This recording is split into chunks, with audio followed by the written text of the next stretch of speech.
হাত্তা ইযা জা আহাদুহুমুল মাউত ক্বালা রাব্বিরজিউন এই যে বান্দা যারা এই নেক কাজ করে না, হ্যাঁ, যারা গুনাহগার, পাপী, মুশরিক, এখানে তাফসীরে বলছে, এখানে বিশেষ করে মুশরিকদের কথা বলা হয়েছে।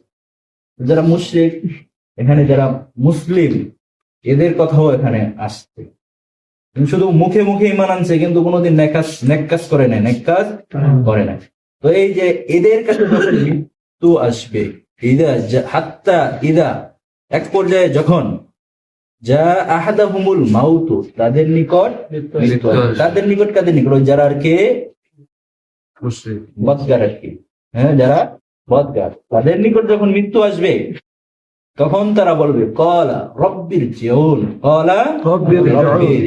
তখন তারা আল্লাহর কাছে বলবে যে আল্লাহ, আপনি আমাদেরকে আরেকবার সুযোগ দেন, আরেকটাবার সুযোগ দেন, আমরা এইবার ভালো হইয়া নেক কাজ করে পরে আসি, আরেকটাবার সুযোগ দেন। ঠিক আছে? তখন আল্লাহ বলবে কি, কাল্লা, কি বলবেন? কখনো না, কখনোই না, কখনো এই সুযোগ দেওয়া হবে না।